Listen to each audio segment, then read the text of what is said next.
हाँ, तो इसमें हम लोगों को देखना है, जैसे ये सबसे मेन चैप्टर ये कह सकते हो कि मॉडर्न फिजिक्स का पोर्शन है। सबसे पहले लाइट को न्यूटन ने पार्टिकल माना, कण माना। फिर उसके बाद उनका ये जो थ्योरी था बहुत दिनों तक चला। उसके बाद हाइगेन प्रिंसिपल आया, हाइगेन का वेव थ्योरी आया। उन्होंने वेव फ्रंट समझाया कि वेव फ्रंट तरंगाग्र के रूप में प्रकाश आगे बढ़ता है।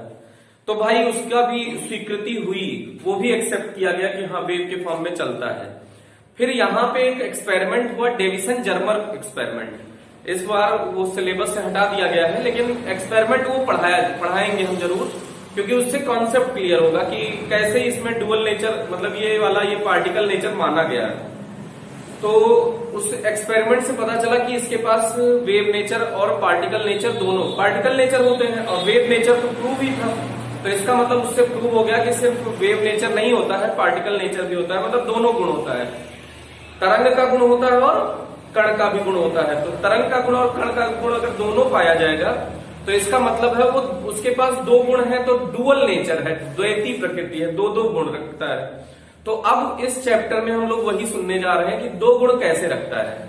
तो उसके पहले एक छोटी मोटी बात की, जैसे इलेक्ट्रॉन को सतह से निकालना है, तो इलेक्ट्रॉन को सतह से निकालने के कई तरीके हो सकते हैं। जैसे मान लो तापायनिक उत्सर्जन। तापायनिक उत्सर्जन क्या है? जब किसी सतह को, किसी भी सरफेस को, थर्मल इमिशन, तो या थर्मोआयनिक इमिशन ऐसे बोलते हैं, लेकिन जनरली थर्मल इमिशन है। तो थर्मल इमिशन या तापायनिक उत्सर्जन क्या है कि जब आप किसी भी सतह को गर्म करते हैं, सरफेस को हीट प्रोवाइड करते हैं किसी भी सिस्टम से, जैसे कोई भी मतलब एक लाइट उस पर इंसिडेंट करा के, वो तो दूसरा मेथड हो गया।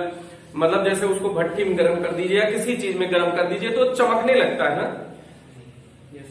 तो चमकता है, इसका मतलब उसमें से इलेक्ट्रॉन रेडिएट होने लगे, इलेक्ट्रॉन उत्सर्जित होने लगे। तो ऐसे इलेक्ट्रॉन जो गर्म करने के कारण, वो सेम इलेक्ट्रॉन है, नाम अलग दे दिए। नाम अलग देने का फायदा क्या है?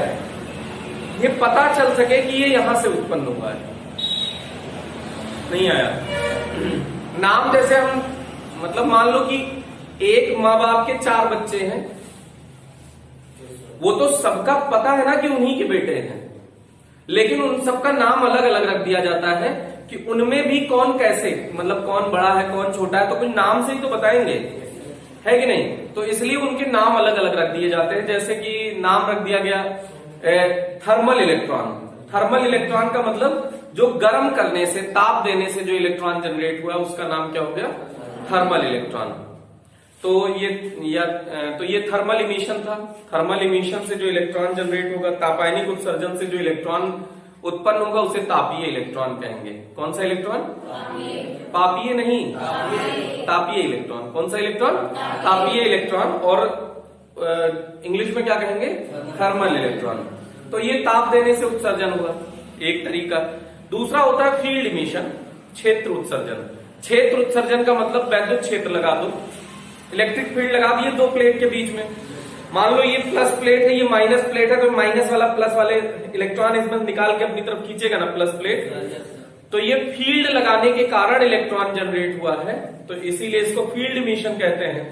और इस इलेक्ट्रॉन को फील्ड इलेक्ट्रॉन बोलते हैं, क्षेत्र इलेक्ट्रॉन। ठीक? अरे ठीक है। फिर उसके बाद एक और आता है सेकेंडरी इमिशन, द्वितीयक उत्सर्जन। द्वितीयक उत्सर्जन का मतलब क्या होता है कि जैसे कोई इलेक्ट्रॉन गया, उसने दूसरे इलेक्ट्रॉन को हिट किया, उसके पास एनर्जी है, उसने दूसरे इलेक्ट्रॉन को हिट किया, वो उसके कारण दूसरा इलेक्ट्रॉन निकल गया। जैसे नहीं समझे? जैसे मान लो कोई सिस्टम है, उसमें बहुत सारे इलेक्ट्रॉन हैं, तो आपने किसी इलेक्ट्रॉन को एनर्जी प्रोवाइड करी, उसके पास इतनी एनर्जी नहीं है कि वो सतह से निकल पाए, लेकिन किसी इलेक्ट्रॉन को वो एनर्जी मिली, मतलब उस इलेक्ट्रॉन ने उसको एनर्जी प्रोवाइड करा दी। जैसे आप कोलिजन पढ़े होंगे 11th में, टक्कर, संघट्ट, कि मतलब एक आता है वो अपनी एनर्जी ट्रांसफर करता है और दूसरा चल पड़ता है, वो रुक जाता है। तो ऐसे ही एक इलेक्ट्रॉन आया, उसने दूसरे को टक्कर मारी, दूसरे को ऊर्जा मिली और वो दूसरा वाला निकल लिया और वो वहीं रुक गया। तो इसको क्या कहते हैं? द्वितीयक उत्सर्जन, सेकेंडरी इमिशन। और ऐसे इलेक्ट्रॉन को क्या कहेंगे? द्वितीयक इलेक्ट्रॉन, सेकेंडरी इलेक्ट्रॉन। अरे सही बात है ना? और उसमें इस चैप्टर से रिलेटेड, ये तो बहुत सारे हम पीछे पढ़ चुके हैं, उनसे रिलेटेड बात थी। अब इस चैप्टर से क्या रिलेटेड है, फोटो इलेक्ट्रॉन, मतलब प्रकाश वैद्युत प्रभाव, फोटो इलेक्ट्रिक इफेक्ट। क्या इसमें है, फोटो इलेक्ट्रिक इफेक्ट। तो इसमें फोटोन थ्योरी है, आगे हम लोग पढ़ेंगे, अभी थोड़ा सा इनिशियल बता देते हैं। वैसे फोटोन होता है एनर्जी का पैकेट। आइंस्टीन ने माना, हमने नहीं माना है। आइंस्टीन ने क्या कहा, फोटोन एक एनर्जी का पैकेट है, ऊर्जा का एक पैकेट है, जो एक स्थान से दूसरे स्थान तक, जैसे मान लो सन से यहां तक आ रहा है तो वो पैकेट के रूप में आ रहा है। उस छोटे पैकेट को क्या कहते हैं, क्वांटा। उस छोटे पैकेट को क्या कहते हैं, क्वांटा।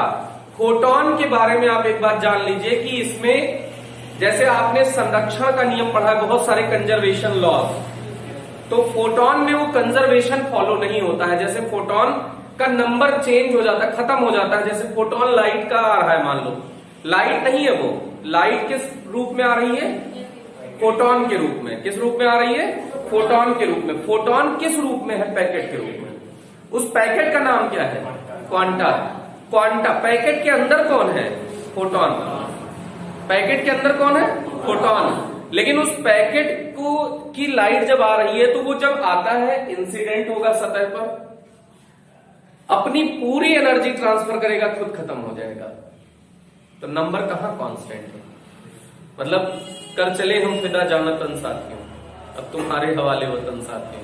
तो वही वाला हाल है, वो आते हैं, गिरते हैं, खुद खत्म हो जाते हैं, लेकिन वो एनर्जी दूसरे को प्रोवाइड करते हैं कि जा बेटा तू मौज कर, है ना। तो ऐसे लोग होते हैं फोटोन। तो फोटोन में ये नंबर कंजर्व नहीं रहता है, ये संख्या मतलब फिक्स नहीं रहती, संख्या बदल जाती है, संख्या हमेशा डिक्रीज होती है, यूं कह सकते हैं। जैसे फोटोन को नष्ट भी किया जा सकता है, फोटोन को उत्पन्न भी किया जा सकता है।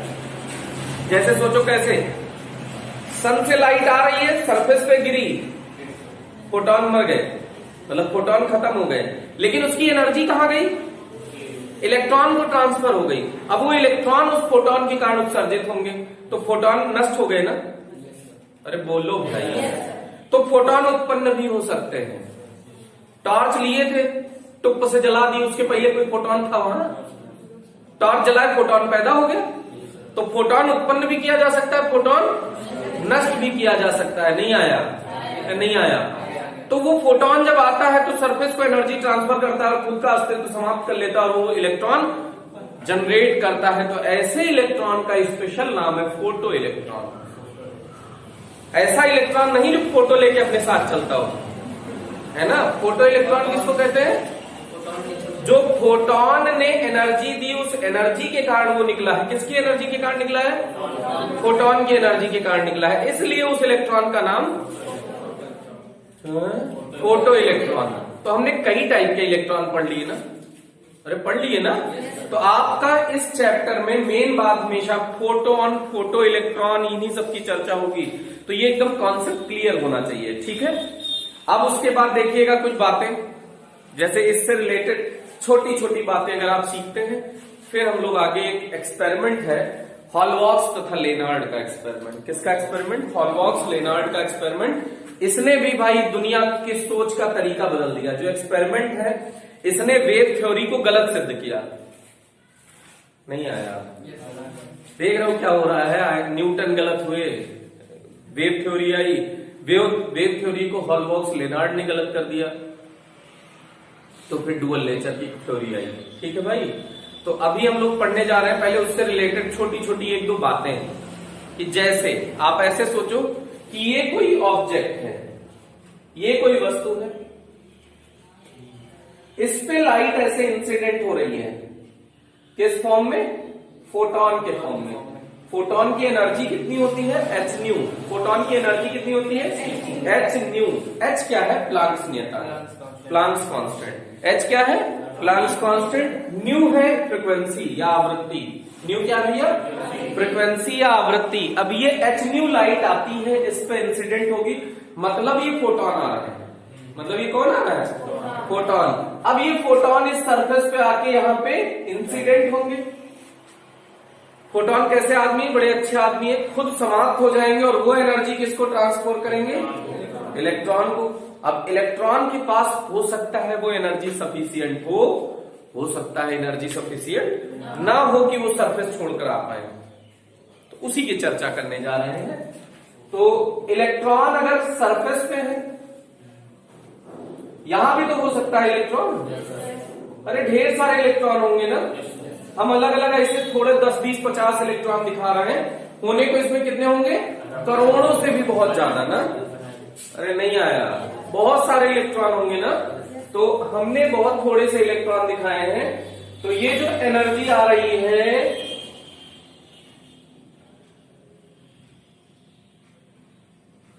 ये जो एनर्जी आ रही है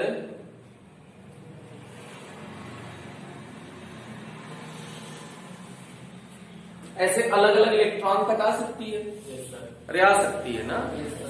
अच्छा ये बताओ, किस इलेक्ट्रॉन को निकालना आसान, जो सरफेस पे बैठे हैं उनको निकालना आसान, सतह वाले इलेक्ट्रॉन को निकालना आसान, कि उसके नीचे वाले इलेक्ट्रॉन को, और नीचे वाले को और मुश्किल, और नीचे वाले को और नीचे वाले को। कुछ लोग कह रहे हैं नीचे से टॉर्च जला देंगे हम सब। हाँ ये भी तरीका है। तो वो नीचे वाला ऊपर हो जाएगा, ऊपर वाला नीचे हो जाएगा अगर हम नीचे से लाइट जला देंगे ना। वो सेकेंडरी बात हो गई। अभी हम लोग बात कर रहे हैं टॉर्च इधर ही से जलाया है ना, और इधर से लाइट इंसिडेंट हो रही है। एग्जाम्पल मान रहे हैं, कौन सा एग्जाम्पल, एग्जाम्पल कि इस इलेक्ट्रॉन को निकलने के लिए, जो सतह वाले इलेक्ट्रॉन है उसको निकलने के लिए सपोज 10 जूल एनर्जी चाहिए।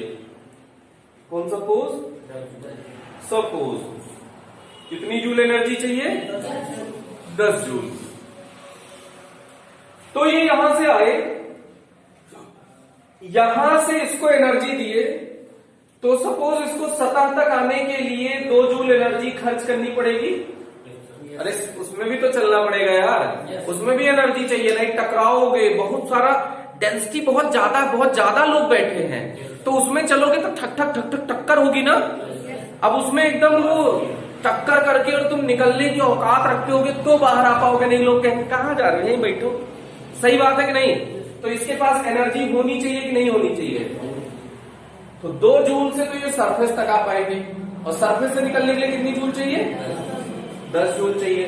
तो सपोज यहां से निकले तो इनको 10 जूल और खर्च करना पड़ा, तो इनको टोटल कितना खर्च करना पड़ा, 12 जूल एनर्जी खर्च करना पड़ा।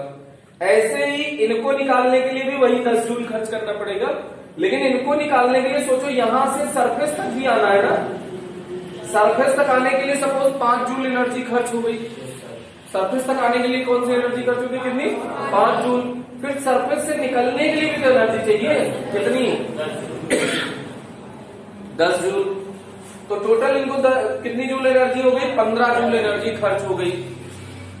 तो इसमें से जो मिनिमम एनर्जी खर्च हुई है, कौन सी एनर्जी, मिनिमम एनर्जी, उसी को कहते हैं वर्क फंक्शन, कार्य फलन।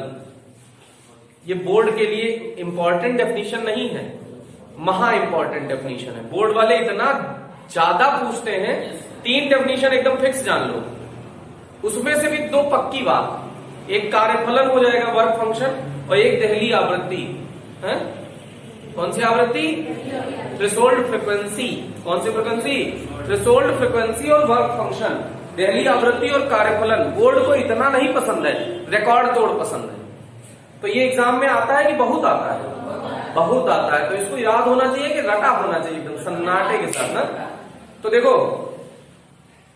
प्रकाश वैद्युत प्रभाव, फोटो इलेक्ट्रिक इफेक्ट क्या है, कि सरफेस से इलेक्ट्रॉन का निकलना ही क्या कहलाता है, फोटो इलेक्ट्रिक इफेक्ट, प्रकाश वैद्युत प्रभाव कहलाता है। जब किसी भी सरफेस पर इलेक्ट्रॉन इंसिडेंट किए जाएंगे तो सरफेस से इलेक्ट्रॉन जनरेट हो, फोटोन इंसिडेंट किए जाएंगे तो सरफेस से क्या निकलने लगेंगे, इलेक्ट्रॉन निकलने लगेंगे। This phenomena is known as photo electric effect. जब किसी सतह पर फोटोन आपतित किया जाता है तो सतह से इलेक्ट्रॉनों का उत्सर्जन प्रारंभ हो जाता है। यह घटना प्रकाश वैद्युत प्रभाव कहलाती है। फोटो इलेक्ट्रिक इफेक्ट को हिंदी में क्या कहते हैं, प्रकाश वैद्युत प्रभाव। तो जब किसी सतह पर किसका फोटोन आपतित किया जाता है तो सतह से इलेक्ट्रॉनों का उत्सर्जन प्रारंभ हो जाता है, और इस घटना को क्या कहते हैं? प्रकाश वैद्युत प्रभाव कहते हैं। बोलो कि नहीं बोलोगे? बोलेंगे, बोलो फिर। When light incident on any surface, metallic surface generally, when light incident in the form of photon on any metallic surface, and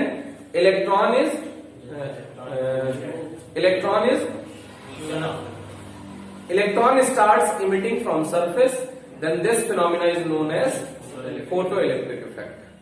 चल जाएगा? तो देखो भैया, इतने में कोई कष्ट वाली बात तो है ही नहीं है। तो अब कार्यफलन इसी को परिभाषित करना है। पहले तो इलेक्ट्रॉन निकलने लगे, ये फोटो इलेक्ट्रिक इफेक्ट है, प्रकाश वैद्युत प्रभाव है। अब इसमें हमने बहुत सारे टाइप की एनर्जी दिए हैं। ये भैया 10 जूल से निकल आए हैं, ये 12 जूल लिए हैं तब निकले हैं, ये 15 जूल लिए हैं तब निकले हैं। तो उसमें जो मिनिमम एनर्जी आपने दी है उसी को वर्क फंक्शन कहते हैं। किसी भी धातु की सतह पर आपतित वह न्यूनतम ऊर्जा जिसको देने के पश्चात इलेक्ट्रॉनों का उत्सर्जन प्रारंभ हो जाए, अर्थात प्रकाश वैद्युत प्रभाव उत्पन्न हो, फोटो इलेक्ट्रिक इफेक्ट उत्पन्न हो, तो इसी को क्या कहते हैं? उस न्यूनतम ऊर्जा को क्या कहते हैं? कार्यफलन। उस न्यूनतम ऊर्जा को क्या कहते हैं? कार्यफलन। केमिस्ट्री में जनरली इसे W से रिप्रेजेंट करते हैं, वर्क फंक्शन। हम लोग इसको जनरली फाई नॉट से रिप्रेजेंट करेंगे। वर्क फंक्शन को हम लोग किससे रिप्रेजेंट करेंगे? फाई नॉट से। फिर से, the minimum energy incident on any metallic surface that electron emerge out from the surface. Minimum energy की बात हो रही है। The minimum energy incident on any metallic surface and electron starts to emit from surface, then this minimum energy is known as work function. work function। फिर से, वह न्यूनतम ऊर्जा जब किसी जो सतह पर आपतित करने के पश्चात इलेक्ट्रॉनों का उत्सर्जन प्रारंभ हो जाए, उस न्यूनतम ऊर्जा को क्या कहते हैं? कार्यफलन कहते हैं। उस न्यूनतम ऊर्जा को क्या कहते हैं? कार्यफलन। इसे फाई नॉट से प्रदर्शित करते हैं। आया नहीं आया कार्यफलन? H नॉट से नहीं प्रदर्शित, दिमाग में कुछ और विचार है। नहीं भाई, H नॉट नहीं होगा।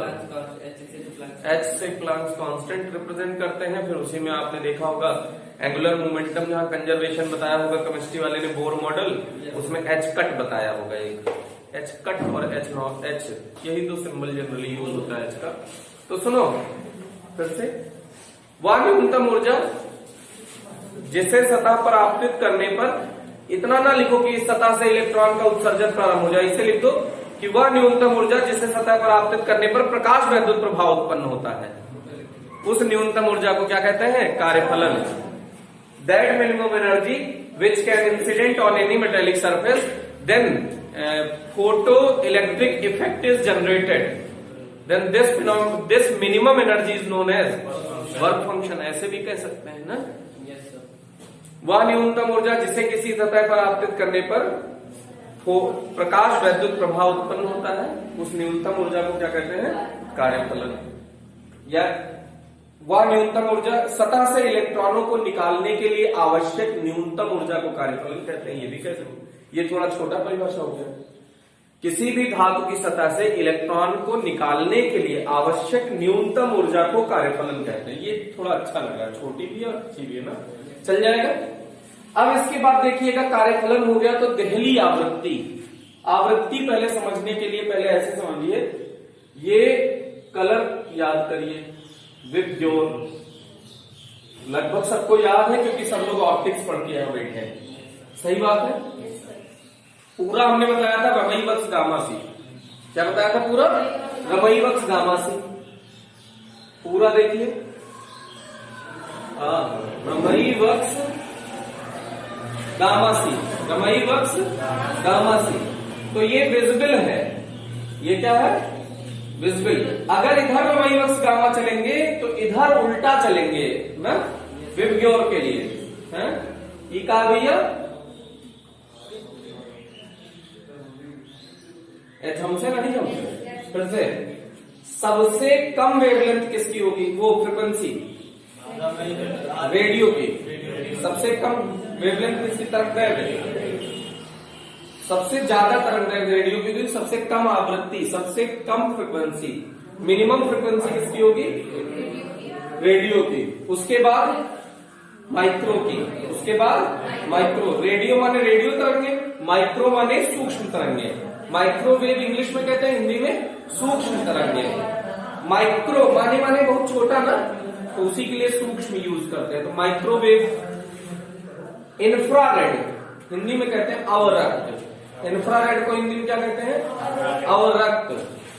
विजिबल माने दृश्य, विजिबल माने दृश्य, दृश्य जो हमें दिखाई देता है, तो हमको यही वाली एनर्जी की रेंज दिखाई देती है बस 3800 से 7800, 3800 एंगस्ट्रॉम से 7800 एंगस्ट्रॉम, ये विजिबल वाली रेंज है। ठीक है, 4000 से 8000 भी कई बुक में लिखा होता है, सब अलग अलग है, क्योंकि हर आंख की औकात अलग अलग है। हम जितना देख रहे हैं, कोई जरूरी है तुम भी उतना देखो।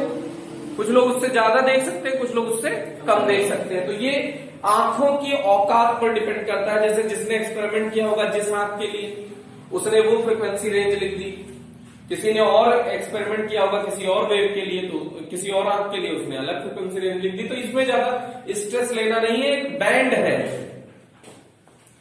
3000 मतलब 3800 लगभग 4000 के करीब ये है, और उधर 7800 मतलब 8000 के करीब ये है। तो इसी के बीच का एक रेंज है। इसमें कितनी वेव है? इन्फिनाइट। कितनी वेव है? बहुत सारी। हम उसमें से 7 को डिटेक्ट कर पाते हैं। किसको डिटेक्ट कर पाते हैं? 7 को डिटेक्ट कर पाते हैं। तो रेडियो इन्हीं को 7 को डिटेक्ट कर पाते हैं, जो भी है ना भैया? तो सबसे कम आवृत्ति किसकी है? फिर माइक्रो, फिर इंफ्रारेड, फिर इंफ्रारेड, बोलो इंफ्रारेड, फिर रेड। इंफ्रारेड के बाद क्या है? रेड, फिर ऑरेंज, फिर yellow, green, blue, indigo, violet, ultra violet. Violet के बाद क्या है?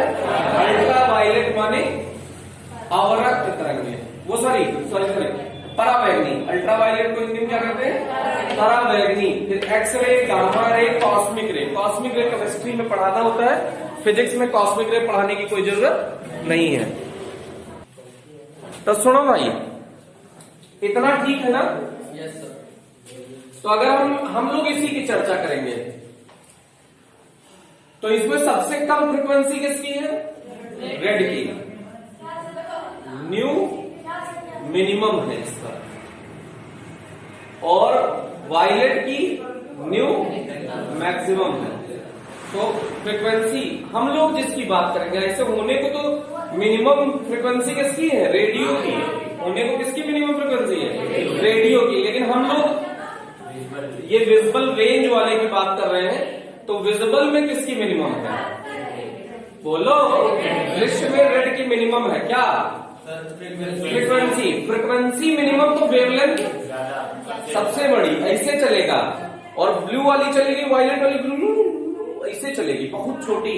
जैसे ऐसे देख के तुमको बताना हो तो ये कौन है? नहीं, ऐसा नहीं, अगला बनाने के बाद बता सकते हैं। नहीं, इससे भी छोटा बना दिए तब, है ना? तो आप देख के पहले एक लोग तो देख के थोड़ी बता सकते कौन लंबा। एक लड़का आया, हमने कहा ये लंबे है छोटे?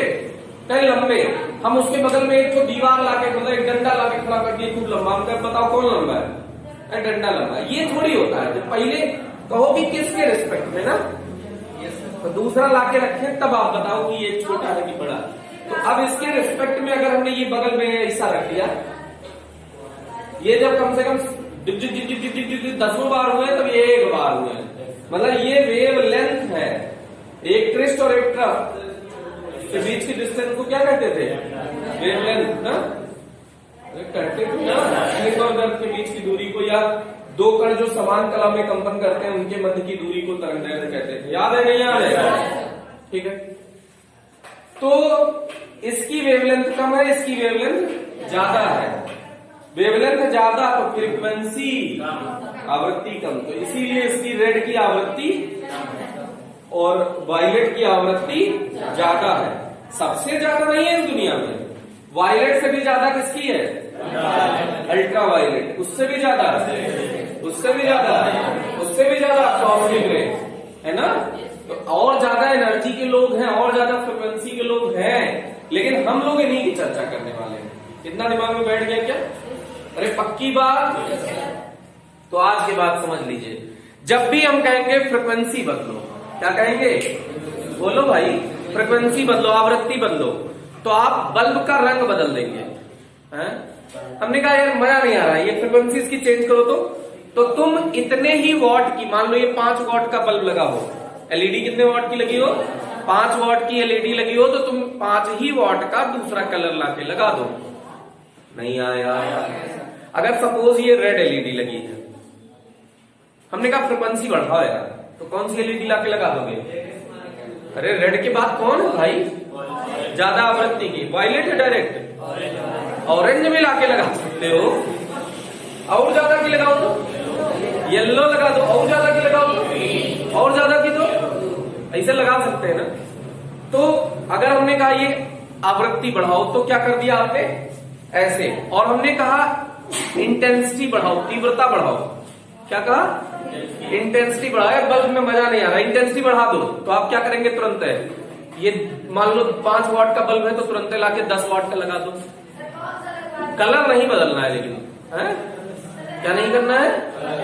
कलर नहीं बदलना है। फिर हमने कहा कि और बढ़ाओ इंटेंसिटी, क्या करोगे?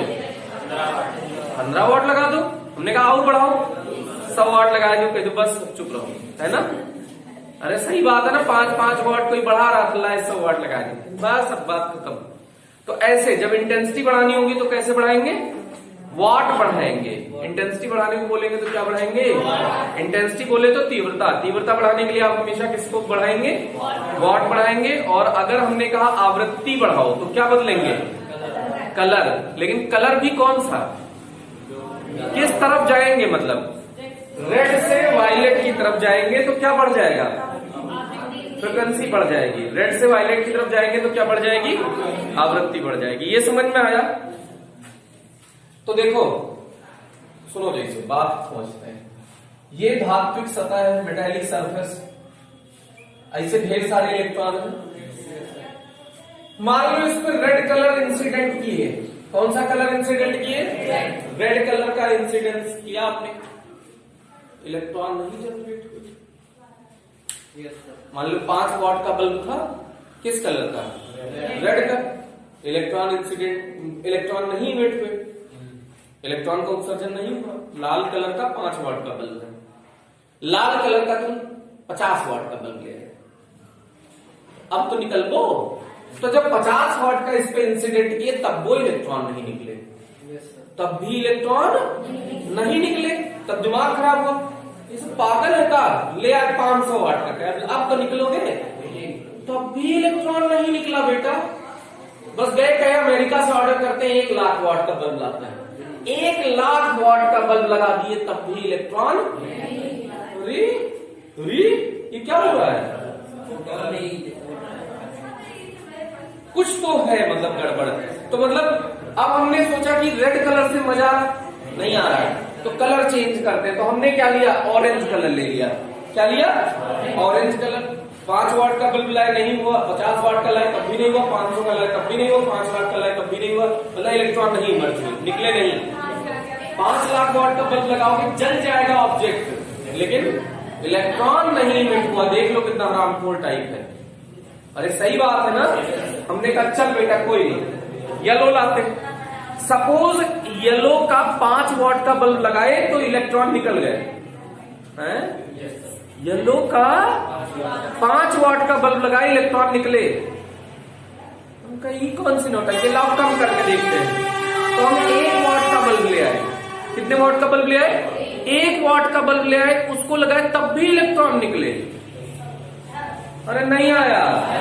मतलब अगर निकले तो कितने वॉट के हैं, इससे मतलब निकलेंगे फिर, और नहीं निकले तो फिर नहीं निकलेंगे चाहे जितने वॉट का लगा दो। इसका मतलब वॉट से फर्क वरक नहीं पड़ रहा है। इसका मतलब है कि वॉट एनर्जी नहीं प्रोवाइड करता। और वेव थ्योरी कहती थी वॉट मतलब एनर्जी, इंटेंसिटी, तीव्रता ही तो ऊर्जा थी। आप पढ़े थे intensity directly proportional to amplitude का स्क्वायर, पढ़े थे कि नहीं पढ़े थे? तीव्रता आयाम के वर्ग के समानुपाती थी और ऊर्जा के समानुपाती थी, एनर्जी के भी समानुपाती थी। Intensity directly proportional to energy, मतलब तीव्रता ज्यादा होगी तो ऊर्जा ज्यादा होगी, ये वेव थ्योरी कहती थी। ये तो गलत हो गई ना यार, अरे हुई कि नहीं हुई? अब सुनो, तो वह न्यूनतम आवृत्ति जिसका प्रकाश आपतित करने पर प्रकाश वैद्युत प्रभाव उत्पन्न होता है, मतलब सतह से इलेक्ट्रॉनों का उत्सर्जन होता है, उस न्यूनतम आवृत्ति को देहली आवृत्ति कहते हैं। ये जरूरी नहीं येलो पे हुआ हो, ये ऑरेंज पे, ये वो ग्रीन पे भी हो सकता था, हो सकता है ऑरेंज पे ना हुआ होता, तब येलो पे ना हुआ होता तो किस पे होता? और ग्रीन पे नहीं हुआ होता तो ब्लू पे हुआ होता। तो वो मिनिमम फ्रीक्वेंसी है, कौन सी? येलो या जो भी कलर से ये इलेक्ट्रॉन निकले वो कौन सी फ्रीक्वेंसी है? मिनिमम। तो वह न्यूनतम आवृत्ति जिससे अधिक आवृत्ति का प्रकाश आपतित करने पर प्रकाश वैद्युत प्रभाव उत्पन्न होता है। मतलब प्रकाश वैद्युत प्रभाव जब भी बोले तो आप ये मान लो कि सतह से इलेक्ट्रॉन निकल रहे हैं। प्रकाश वैद्युत प्रभाव का मतलब क्या है? सतह से इलेक्ट्रॉन निकल रहे हैं। तो that minimum frequency which can incident on any metallic surface and photo electric emission is start, then this minimum frequency is known as threshold frequency। वह न्यूनतम आवृत्ति जिससे अधिक आवृत्ति का प्रकाश आपतित करने पर प्रकाश वैद्युत प्रभाव उत्पन्न होता है। प्रकाश वैद्युत प्रभाव उत्पन्न होता है, उस न्यूनतम आवृत्ति को क्या कहते हैं? उस न्यूनतम आवृत्ति को क्या कहते हैं? देहली आवृत्ति या थ्रेशोल्ड फ्रीक्वेंसी। चल जाएगा। तो जब देहली आवृत्ति पढ़ा तो उसके संगत जो तरंगदैर्घ्य होती है, उसके करस्पॉन्डिंग जो वेवलेंथ होती है, उसको कहते हैं देहली तरंगदैर्घ्य। क्या कहते हैं? देहली तरंगदैर्घ्य। थ्रेशोल्ड वेवलेंथ क्या बोलते हैं? थ्रेशोल्ड वेवलेंथ क्या बोलते हैं? Threshold wavelength. चल जाएगा? अरे पक्की बात, समझ में आया कि नहीं आया? तो वह, अब देखो इसमें बोले थे वह न्यूनतम आवृत्ति, तो तरंगदैर्घ्य और आवृत्ति एक दूसरे, V बराबर, देखो C बराबर न्यू लेमडा होता है। C बराबर क्या होता है? Nu lambda. तो न्यू बराबर C बाई लेमडा हो जाएगा। C प्रकाश का वेग है तो nu inversely proportional to lambda हो जाएगा। अरे हो जाएगा कि नहीं हो जाएगा? तो आप ऐसे समझ लीजिए कि जब ये मिनिमम फ्रीक्वेंसी होगी तो मैक्सिमम वेवलेंथ होगी, न्यूनतम आवृत्ति तो अधिकतम तरंगदैर्घ्य। बोलो, इधर से इधर जाने में तरंगदैर्घ्य बढ़ रहा है कि घट रहा है? वेवलेंथ डिक्रीज हो रहा है और फ्रीक्वेंसी इंक्रीज हो रही है। तो इधर वाली लाइट इंसिडेंट करने पे फोटो इलेक्ट्रिक इमिशन होगा कि उधर वाली लाइट? अरे रेड को भी वायलेट की तरफ जाओगे तब, वायलेट की तरफ जाओगे तब। तो वह अधिकतम तरंगदैर्घ्य, क्या? वह अधिकतम तरंगदैर्घ्य जिससे कम तरंगदैर्घ्य का प्रकाश आपतित करने पर प्रकाश वैद्युत प्रभाव उत्पन्न होता है। That maximum wavelength which is less than maximum wavelength, the wavelength which is maximum less than maximum wavelength, जैसे इस वेवलेंथ से ज्यादा कम वाला वेवलेंथ लेना है। नहीं आया? इस वाले इधर जाओगे तो वेवलेंथ डिक्रीज होगा ना, इधर जाने पे लेमडा डिक्रीज होगा। तो that maximum wavelength greater than that wavelength when it incident on any metallic surface, then photoelectric effect is generated. This maximum wavelength is known as threshold wavelength। कुछ आया नहीं आया? वह अधिकतम तरंगदैर्घ्य जिससे कम तरंगदैर्घ्य का प्रकाश आपतित करने पर, आवृत्ति में उल्टा है, तरंगदैर्घ्य में उल्टा है। वह अधिकतम तरंगदैर्घ्य जिससे कम तरंगदैर्घ्य का प्रकाश आपतित करने पर प्रकाश वैद्युत प्रभाव उत्पन्न होता है, उस अधिकतम तरंगदैर्घ्य को क्या कहते हैं? देहली तरंगदैर्घ्य। चल जाएगा? तो आज के लिए इतना ही।